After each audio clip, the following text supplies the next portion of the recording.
Garena free fire एक ऐसा game जिसने दुनिया भर की गेमिंग इंडस्ट्री में आग लगा दी। एक ऐसा गेम जिसने न केवल सिंगापुर सर्वर में अपना नाम बनाया बल्कि दुनिया के कोने कोने में अपना पहचान बनाया। क्या आपने कभी सोचा है फ्री फायर को इतना जल्दी पॉपुलैरिटी कैसे मिली? इसने India, Brazil, Vietnam, Philippines, France, Germany, Russia, USA, Argentina ऐसे कई बड़े देश के लोगों के दिलों में अपना नाम बनाया। लेकिन आखिर क्यों हर देश में राज करने वाला ये फ्री फायर 14 फरवरी 2022 को इंडिया से बैन कर दिया जाता है? क्या आपने कभी सोचा है ऐसा क्यों हुआ? आइए इसे समझते हैं आज की इस डॉक्यूमेंट्री वीडियो में।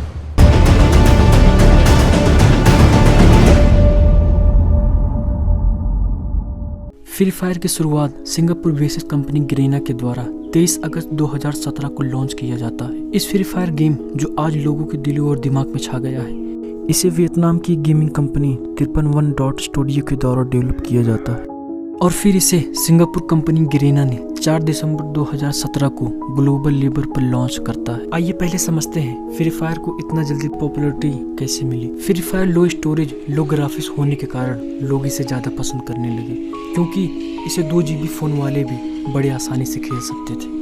इंडिया में एक टाइम ऐसा आता है जो गरीना फ्री फायर के लिए एक गोल्डन टाइम होता है, 25 मार्च 2020, जब इंडिया में कोविड-19 लॉकडाउन लगता है। कोविड-19 लॉकडाउन के कारण लोग घर से बाहर नहीं निकल पाते थे और लोग जॉब और बिजनेस पर भी नहीं जा पाते थे और इस वजह से लोगों का ज़्यादातर टाइम सोशल मीडिया पर बीतता था और इस सोशल मीडिया के जरिए लोगों को इस फ्री फायर गेम के बारे में पता चलता है। लॉकडाउन में कोई काम न होने के कारण लोग इसके तरफ ज़्यादा अटैच होते हैं। लोग तेजी से फ़ोन में गेम खेलने लगे और दूसरा इन्फ्लुएंसर और क्रिएटर बनने लगे और इस तरह से लोग फ्री फायर गेम को डाउनलोड करने लगे और बहुत ही तेजी से इसे खेलने लगे और इस तरह से देखते ही देखते इसके करोड़ों चाहने वाले हो गए। जिस तरह से कोविड-19 लॉकडाउन इंडिया में लगता है उसी तरह से कई बड़े देशों में लगता है, जैसे China, Italy, Spain, France, USA, UK, Germany, Australia, south Africa, New Zealand ऐसे कई बड़े देशों में लॉकडाउन लगता है और इस तरह से फ्री फायर को world most download mobile game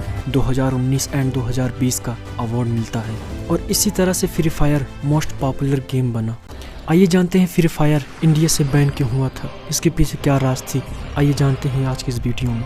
सब कुछ सही चल रहा होता है, फिर एक दिन 14 फरवरी 2022 को free fire the most population country of India से बैन कर दिया जाता है। फ्री फायर बैन होना ही था, सभी इंडियन फ्री फायर लवर परेशान हो जाते हैं और चारों तरफ फ्री फायर बैन की बातें होने लगती है कि आखिर क्यों फ्री फायर इंडिया से बैन कर दिया गया। Ministry of electronics and information technology ने चाइना के 54 लिंक्ड ऐप को इंडिया से बैन कर दिया। गवर्नमेंट का कहना था कि ये ऐप्स इंडियन यूजर के पर्सनल डाटा जैसे लोकेशन, कॉन्टैक्ट्स, डिवाइस इन्फो के डाटा को कलेक्ट करके चाइना बेस्ड सर्वर पर भेजता था और इसी 54 लिंक्स में फ्री फायर और टिकटॉक जैसे ऐप भी मौजूद थे और यही वजह थी कि टिकटॉक और फ्री फायर इंडिया से बैन करना पड़ा। फ्री फायर बैन होने के बाद गरीना ने इंडिया के लिए फ्री फायर का न्यू वर्जन लॉन्च किया जिसका नाम फ्री फायर मैक्स रखा। इस वर्जन में डाटा सिक्योरिटी और प्राइवेसी का ध्यान रखा गया जो चाइना के बिना ऑपरेट हो रहा था और इस तरह से इंडिया में फ्री फायर वापस आ गया जिससे लोग फिर से फ्री फायर गेम को खेलने लगे।